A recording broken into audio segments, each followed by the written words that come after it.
ये कहाँ आ गए हम, यूं ही साथ चलते चल। तो कहीं ना कहीं मेरे दिमाग में ये गाना बज रहा था और ये सोच रहा था मैं कि वर्नियर कैलिपर के बाद स्क्रू गेज क्यों स्क्रू गेज वर्नियर कैलिपर के बाद बनाया गया। तो इस सवाल को ढूंढते ढूंढते रियलाइज हुआ कि लिस्ट काउंट बदल दे अगर हम, तो हम छोटा से छोटा मेजरमेंट कर सकते हैं। तो लिस्ट काउंट हम लोग वर्नियर स्केल में भी तो बदल सकते हैं। वर्नियर स्केल का लिस्ट काउंट क्या है? लिस्ट काउंट है वर्नियर स्केल का 1 main scale division upon total number of vernier scale division, है ना। तो अगर मेन स्केल डिवीजन क्या वैल्यू को अगर हम चेंज करते 1 mm की जगह हम 0.5 mm ले, या number of division vernier scale के डिवीजन को और बढ़ा दे, तो मेरा लिस्ट काउंट कम जाएगा। लेकिन बच्चों ये प्रैक्टिकली उतना रिलायबल नहीं है कि हम मेन स्केल डिवीजन को डिवाइड कर दें, उतना एक्यूरेसी नहीं आ पाएगा। और कितना डिवीजन कर सकते हैं? डिवीजन करने का एक लिमिट है, एक दायरा है। तो वर्नियर स्केल उसके बाद आता है स्क्रू गेज आता है। स्क्रू गेज क्यों बनाया गया? तो अगर 1 mm को हम डिवाइड करें तो कितना बार डिवाइड कर सकते हैं, कितना टाइम डिवाइड कर सकते हैं? तो बहुत मुश्किल है 1 mm को डिवाइड करने एक्यूरेसी के साथ। तब वहां पर ये आता है स्क्रू गेज का प्रिंसिपल। स्क्रू गेज है क्या? पहले जो स्क्रू गेज बनाया गया है वो स्क्रू के प्रिंसिपल पे बनाया गया है। अब स्क्रू क्या है? स्क्रू हम लोग सब रोज देखते हैं in daily life, we come across screw. And what is screw? Screw है क्या? तो इस तरह का स्ट्रक्चर है, एक इक्विपमेंट बोल सकते हैं इसको, है ना। तो दीवारों में या वुड्स वगैरह में हम लोग स्क्रू का इस्तेमाल करते हैं टू फिक्स दो ऑब्जेक्ट को फिक्स करने के लिए, या किसी ऑब्जेक्ट को फिक्स करने। जैसे ये बोर्ड है, इस बोर्ड को भी स्क्रू की मदद से फिक्स किया गया, ठीक है। तो अब ध्यान दो, स्क्रू अगर जब हम इस पर ध्यान देते हैं स्क्रू पे, तो क्या समझ में आता है कि इनके 2 थ्रेड के बीच में एक दूरी है। ये जो दिख रहा है ये थ्रेड कहलाता है। ये मतलब ये एक थ्रेड, ये दूसरा थ्रेड, ये तीसरा थ्रेड, चौथा थ्रेड, 5वां थ्रेड, छठा थ्रेड, इस तरह से ये थ्रेड है। तो इन 2 थ्रेड के बीच का जो दूरी है, इनका एक नाम रखते हैं हम लोग, जिसको बोलते हैं पिच। Distance between 2 threads.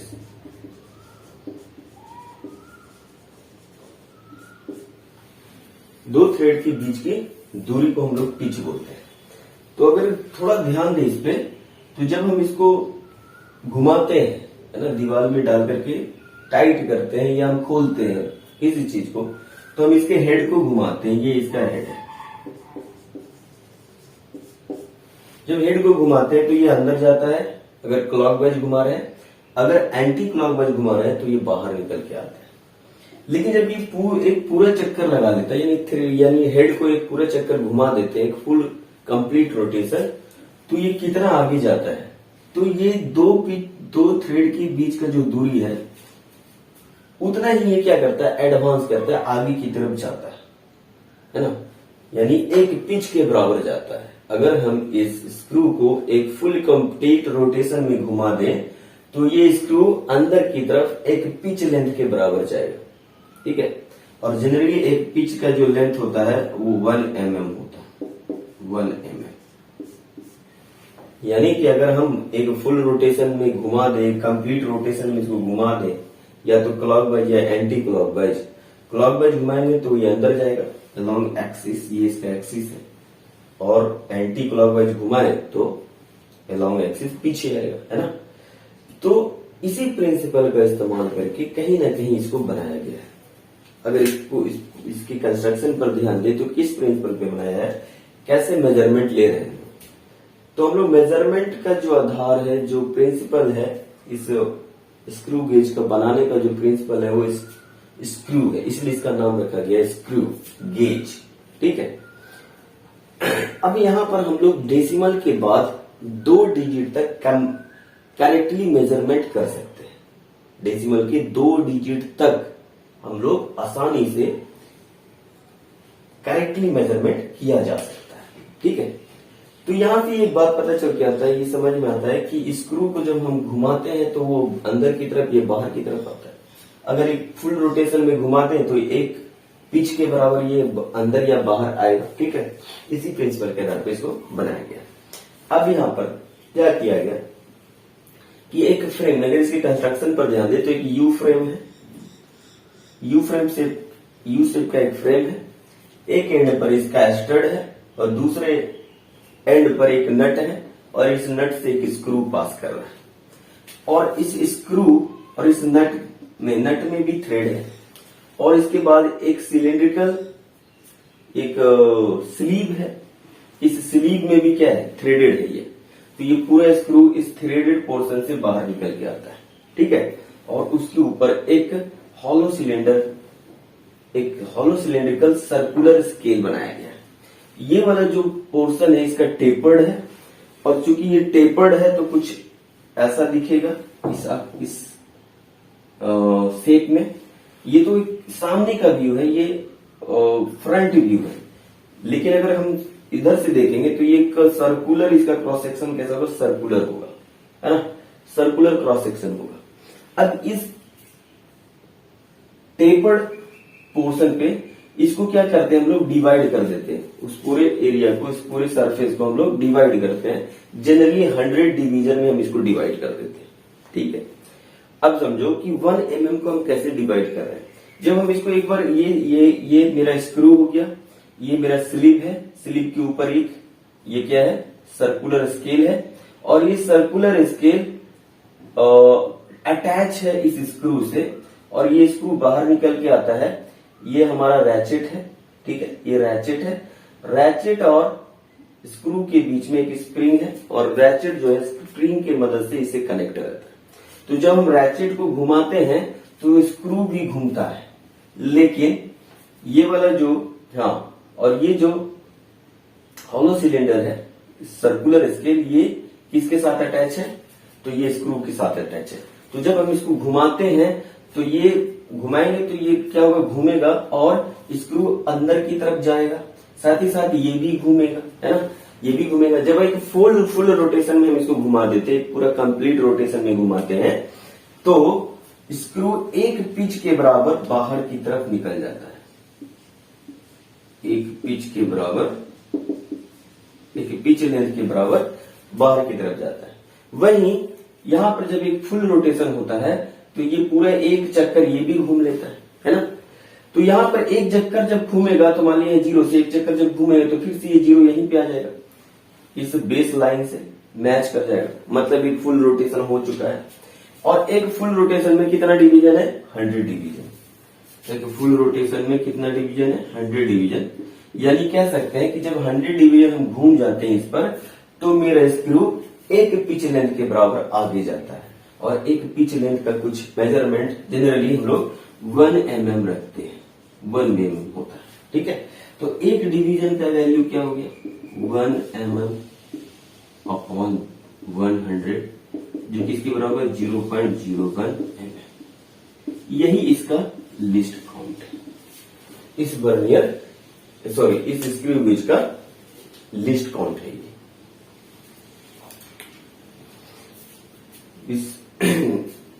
इसका ये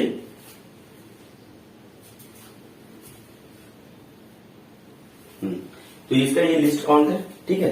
तो कहीं ना कहीं बच्चों ये समझ में आता है कि why screw gauge has been made और डिस्कवर्ड आफ्टर वर्नियर कैलिपर। जब वर्नियर कैलिपर में हम एमएसडी का वैल्यू और वीएसडी का वैल्यू चेंज कर सकते हैं तो लिस्ट काउंट को भी हम और छोटा कर सकते हैं।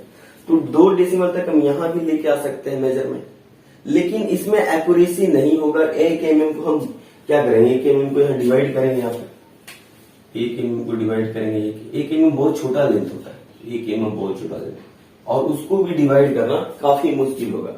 तो हम क्या करते हैं, इसी 1 mm के डिवीजन को हम दूसरे तरह से डिवाइड करते हैं, है ना। स्क्रू की मदद से हम लोग डिवाइड करते हैं। यहाँ पर एक सर्कुलर स्केल बना रखे हैं, इस सर्कुलर स्केल को 100 डिवीजन में डिवाइड कर रखे हैं। जब ये फुल रोटेशन घूमता है तो ये 1 mm जाता है, यानी कि 100 डिवीजन जो है वो 1 mm के बराबर है। तो 1 डिवीजन कितना, यानी हम एक थोड़ा सा अगर रोटेशन करते हैं 1 डिवीजन के बराबर, तो हम 0.01 mm मेरा क्या होता है, स्क्रू आगे की तरफ जाता है। तो बच्चों यही प्रिंसिपल है स्क्रू गेज का, और इसी प्रिंसिपल ये काम करता है। तो इसके थोड़े से एक स्ट्रक्चर पे ध्यान देते हैं कि यार इसका स्ट्रक्चर क्या है, कैसे बनाया गया इसको। तो एक मेटालिक यू फ्रेम है, इस यू फ्रेम के एक एंड पे स्टड है, दूसरे एंड पर हॉलो है और उसमें थ्रेड बना रखा है, ठीक है।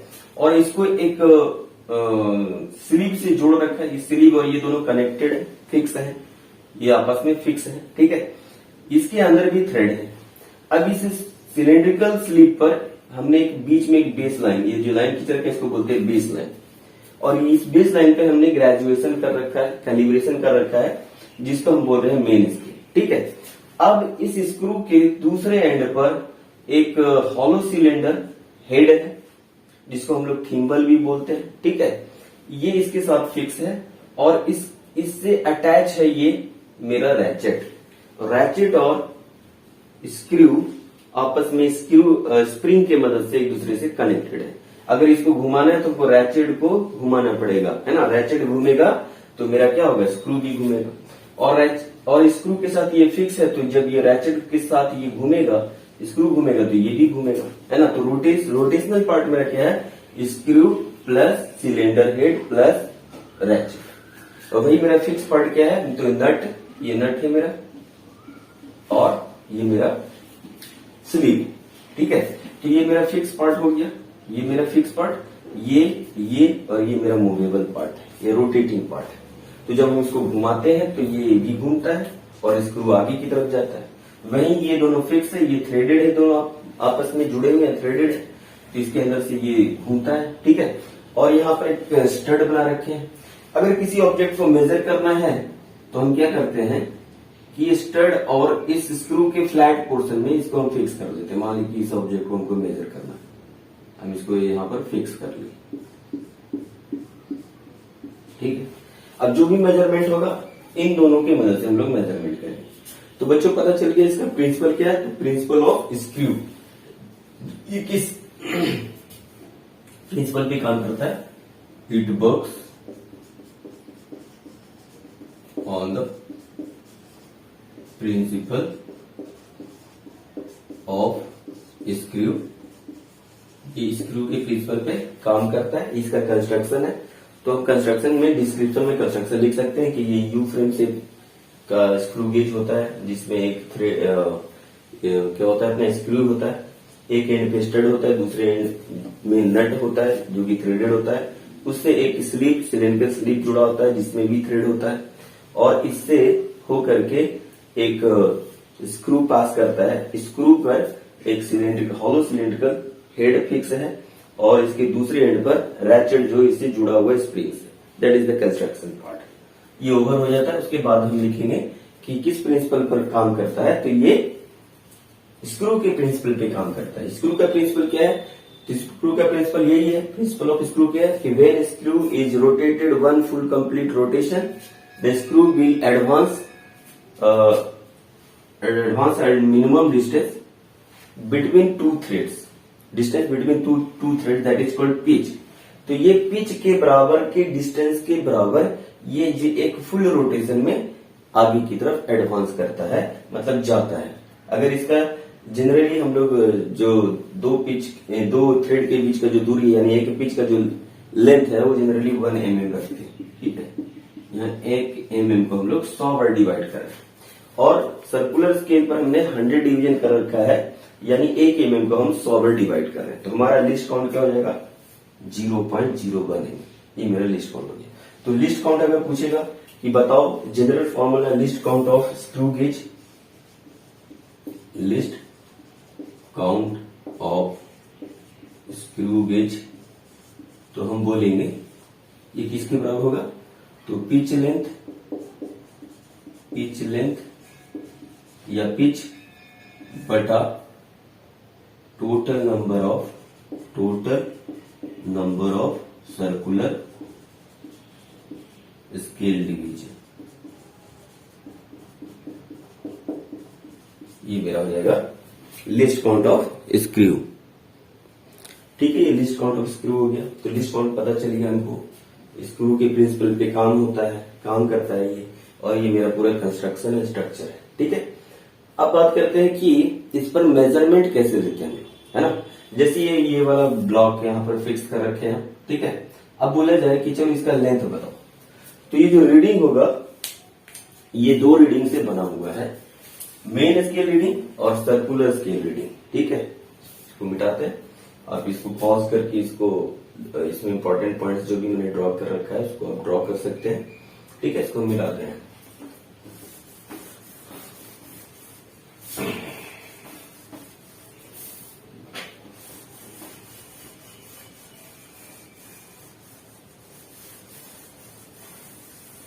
अगर इसका मेजरमेंट लेने के लिए हमको बोले बताओ इस ऑब्जेक्ट का मेजरमेंट क्या है, तो देखो मेजरमेंट क्या है इसका, मेजरमेंट कैसे लेते हैं,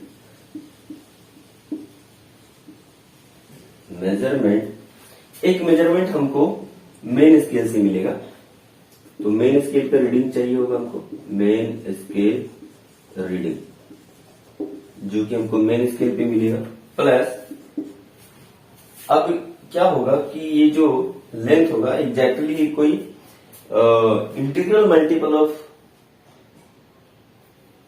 इंटीजर का तो नहीं होगा, मतलब कि पिच का तो नहीं होगा, है ना। कुछ बड़ा हो सकता है या छोटा हो सकता है, जैसे कि मान लो कि 5.6 mm है ना, तो 5 mm तक हम यहाँ मेजर कर सकते हैं। इसका लिस्ट काउंट क्या है, मेन स्केल का लिस्ट काउंट क्या है, तो 1 mm है ना, 1 mm, ये mm में है, 1 mm में। ठीक है, 1 mm से एग्जैक्टली ये 1 mm मेजर कर सकता है, एग्जैक्टली करेक्टली, ना ही 1 mm से कम कर सकता है, ना ही 1 mm से ज्यादा। हाँ, 1 mm से ज्यादा दूसरा मेजरमेंट क्या हो सकता है, 2 mm, 3 mm, 4, 5, 6, 7 mm, लेकिन यहाँ पर 1.5 mm मेजर नहीं कर सकते, एग्जैक्टली नहीं कर सकते, अंदाज लगा सकते हैं, जो कि गलत होगा, मेरा प्रिसीजन उतना अच्छा नहीं होगा। अगर प्रिसीजन अच्छा है होना चाहिए तो हमको एक कैलिब्रेशन चाहिए, दिखना चाहिए कि हाँ इसके बीच में इस पर लाई करता है, ऐसा कुछ यहाँ पर मिलेगा नहीं, एग्जैक्टली इंटीग्रल मल्टीपल मिलेगा हमको। तो हमको क्या मिल सकता है यहाँ पर measurement, 1 mm, 2 mm, 3 mm, 4 mm, ये मिल सकता है। पॉइंट डेसिमल के बाद का मेजरमेंट हम यहाँ पर नहीं कर सकते, उसके लिए हम इसका मदद लेंगे सर्कुलर स्केल, मतलब लिस्ट काउंट का मदद लेंगे। अब इसका मेजरमेंट यहां से क्या लेंगे, सर्कुलर स्केल का रीडिंग, सर्कुलर स्केल रीडिंग। अब देखो इन दोनों का रीडिंग कैसे लेंगे, जैसे यहां पर देखा जाए तो यहां पर अब ये जो लाइन है, ये जो सर्कुलर लाइन है वो किसके बीच में है, तो यहाँ पर जो यहाँ दिख रहा है 7 और इसके बाद का 8 होगा, 7 और 8 mm के बीच में। तो ये पक्का रूप से ये श्योर है कि 7 mm तो लेंथ है, लेकिन ये भी श्योर है कि 8 mm नहीं है। ये श्योर है कि 7 mm है, लेकिन ये भी श्योर है कि ये 8 mm नहीं है, मतलब कि इसका मेन स्केल रीडिंग कितना हो गया, 7 mm। पक्का हम ये बता सकते हैं मेन स्केल से कि ये तो 7 mm है ही, लेकिन ये भी बता सकते हैं कि 7 mm से ज्यादा है, लेकिन 8 mm से कम है। अब 7 mm से कितना ज्यादा है वो कहां से पता चलेगा, सर्कुलर स्केल से। अब सर्कुलर स्केल का रीडिंग कैसे लेते हैं, तो सर्कुलर स्केल का रीडिंग लेने के लिए पहले सर्कुलर स्केल पे लिए गए डिवीजन को चेक करेंगे कि कौन सा डिवीजन इस बेस लाइन से मैच करता है। जैसे मान लिया जाए हमको लग रहा है कि ये 0 के बाद पहला डिवीजन मैच कर रहा है ना, तो फर्स्ट डिवीजन, तो जो डिवीजन मैच कर रहा है यहां पर लिख लेंगे, इनटू इसका लिस्ट काउंट निकाल लेंगे। लिस्ट काउंट कैसे निकलेगा, तो पिच पता होना चाहिए हमको, ये पिच दिया रहता है, यहाँ लिखा रहता है पिच का वैल्यू क्या है, एक 2 थ्रेड के बीच का वैल्यू क्या है। तो जनरली 2 थ्रेड के बीच का वैल्यू पिच जो होता है वो हम लोग 1 mm लेते हैं, 1 mm लिया जाता है। ठीक है, तो लिस्ट काउंट यहां से निकल जाएगा मेरा। लिस्ट काउंट क्या होगा, pitch length upon total number of division of circular scale जो कि 100 है, तो इसका लिस्ट काउंट हो जाएगा 0.5 mm। अब यहाँ इसके लिस्ट काउंट से गुना कर देंगे तो क्या हो जाएगा 7 mm प्लस 0.01 mm बराबर हो जाएगा 7.01 mm। ये हो गया इसका मेजरमेंट। जरूरी नहीं कि पहला डिवीजन ये मान लो चौथा डिवीजन हो सकता है, कोई भी डिवीजन मैच करता हो। 10 में करो तो 10 से यहाँ पर मल्टीप्लाई करेंगे लिस्ट काउंट से, अगर 20 करो तो 20 से, 18 करो तो 18 से। तो डिपेंड करता है कि बेस लाइन से कौन सा डिवीजन सर्कुलर स्केल का मैच करता है।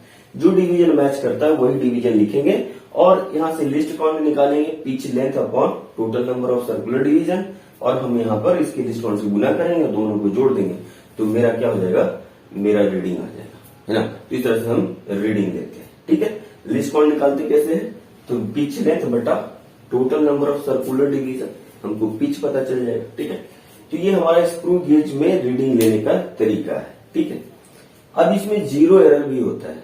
तो सबसे पहले जीरो एरर,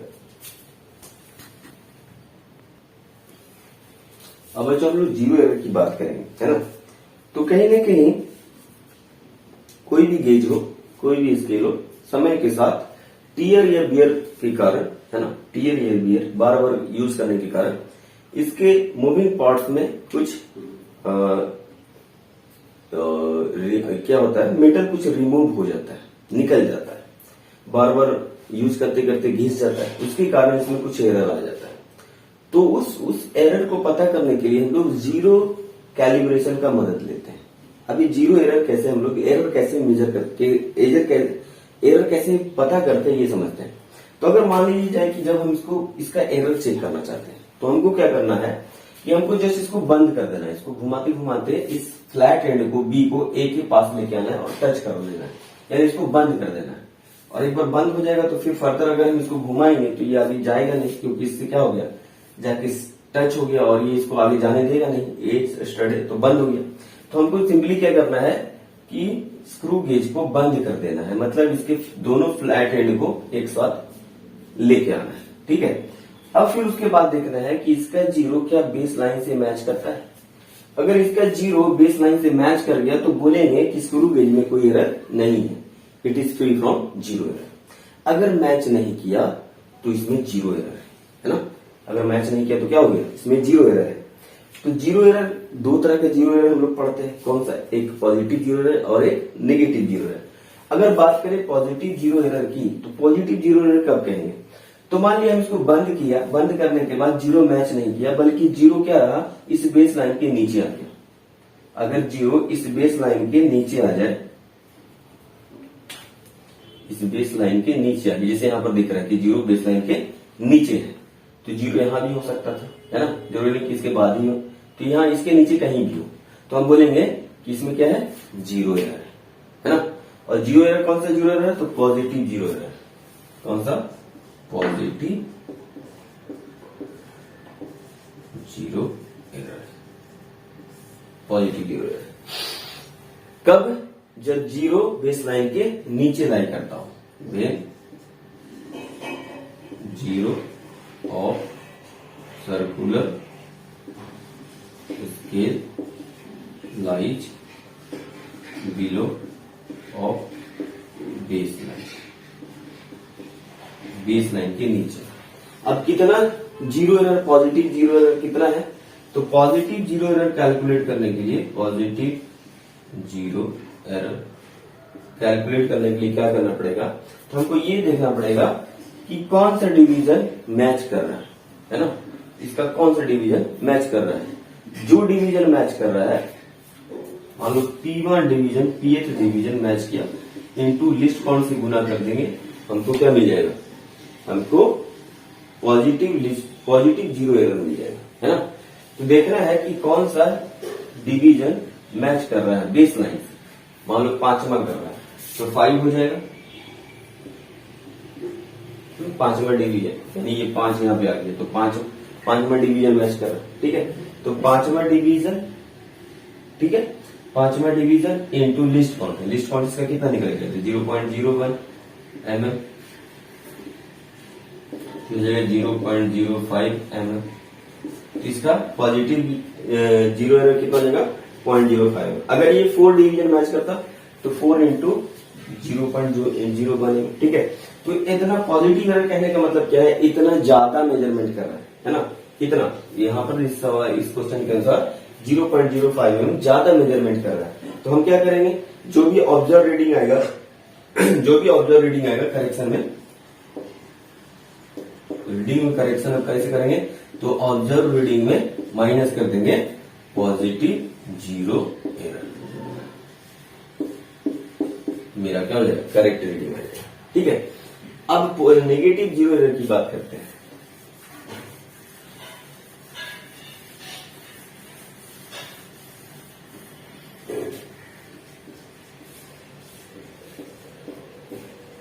नेगेटिव 0 एरर कब हुआ नेगेटिव 0 एरर, जब 0 बेस लाइन के ऊपर चल जाए, है ना। When 0 of circular scale lies above base line, base line के जब ऊपर चल जाए 0, तब हम बोलते हैं कि नेगेटिव 0 एरर है। मतलब इतना कम मेजरमेंट कर रहा है, पॉजिटिव में ज्यादा मेजरमेंट करता है और नेगेटिव में कम मेजरमेंट करता है। तो कितना कम कर रहा है, तो यहां पर नेगेटिव 0 एरर जो होगा वो क्या होगा, टोटल डिवीजन इसका क्या 100 माइनस, इसके बाद देखना है कौन सा डिवीजन मैच किया। ये 0 ऊपर चल जाएगा, हो सकता है कि 98 नंबर का डिवीजन मैच कर रहा हूं, तो हम यहां पर 98 लिखेंगे इनटू लिस्ट काउंट, है ना। 0 के ऊपर अगर यहाँ 0 यहाँ आ गया तो 0 के पहले मतलब ये 100 है, 100 और 0 एक ही है, घूम के जब आएंगे 0 पे ही मैच करेंगे, तो 0 की रीडिंग जब इधर से 0 होगा उधर से वापस आते समय 100 होगा ही, है ना। तो 0 रीडिंग यानी 0 से देखेंगे कि कितना डिवीजन नीचे और कौन सा मैच कर रहा है। तो मान लो 1 2 3 चौथा डिवीजन मैच कर रहा है, तो यानी कौन सा हो गया, रीडिंग क्या होगा इसका 96, है ना। 100 में से 4 घटा दो तो 96, तो 96 माइनस कर देंगे यहाँ पर, तो कितना हो जाएगा, ये हो जाएगा 4 इंटू लिस्ट काउंट कितना है 0.01, ये हो जाएगा 0.04 mm। इतना क्या कर रहा है, तो इतना कम मेजरमेंट कर रहा है। तो इसका करेक्शन क्या होगा, ऑब्जर्व रीडिंग में माइनस, अगर हम लेते हैं नेगेटिव 0 है तो हम माइनस लिखेंगे यहाँ पर, नेगेटिव 0 क्या लिखते हैं माइनस, तो यहाँ पर हो जाएगा नेगेटिव 0 साइन के साथ, नेगेटिव 0 एरर विथ साइन।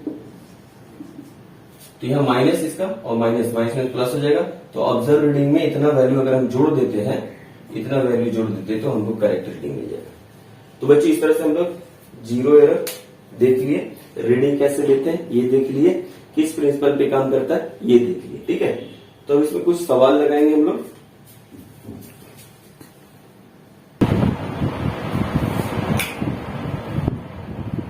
तो एक सवाल है, क्या सवाल है कि ये ऐसा एक रीडिंग दे रखा है, ये मेरा बेस लाइन है और ये सर्कुलर स्केल है। अब हमसे बोल रहा है कि इसको देख करके बताओ रीडिंग कितना है। तो इसको देख करके क्या समझ में आता है, तो 0 के बाद 1 2 3 तीसरा और चौथा लाइन इसके बीच में लाई करता है, मतलब मेन स्केल रीडिंग कितना है, मेन स्केल रीडिंग ये हो गया 3 mm, ये mm में कैलकुलेट है, ठीक है। सर्कुलर स्केल का डिवीजन दिया 100 और पिच लेंथ दिया हुआ 1 mm, तो लिस्ट काउंट निकल जाए यहां से 1 mm अपॉन 100, ये जगह 0.01 mm लिस्ट काउंट आ गया। अब रीडिंग निकालना है, तो रीडिंग क्या हो जाएगा, मेन स्केल का रीडिंग जो कि कितना है 3 mm प्लस कौन सा डिवीजन मैच कर रहा है, तो 55वां ये है, उसके बाद 56वां, यानी 56th डिवीजन मैच कर रहा है इनटू लिस्ट काउंट 0.01 mm। तो इसका टोटल रीडिंग क्या हो जाएगा 3.56 mm, ये हो गया इसका रीडिंग, ठीक है।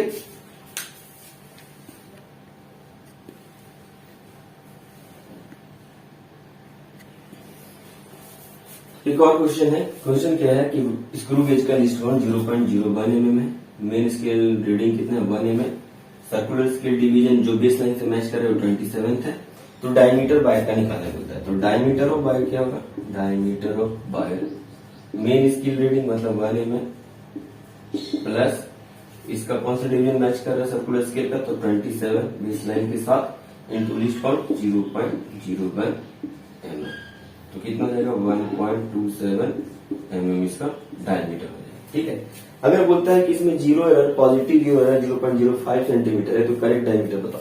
तो पॉजिटिव जीरो एरर मतलब इतना ज्यादा मेजरमेंट कर रहा है, तो करेक्ट रीडिंग क्या होगा, करेक्ट रीडिंग हो जाएगा मेजर्ड वैल्यू मेरा 1.27 millimetre minus error with sign, तो एरर यहाँ पॉजिटिव एरर है तो साइन के साथ लेंगे तो क्या हो जाएगा प्लस 0.005 सेंटीमीटर। इसको mm में चेंज कर लेते हैं, 1.27 mm माइनस 0.05 mm, माइनस होगा तो कितना हो जाएगा 1.22 mm, ये हो गया सेंटीमीटर में 0.122 सेंटीमीटर आंसर।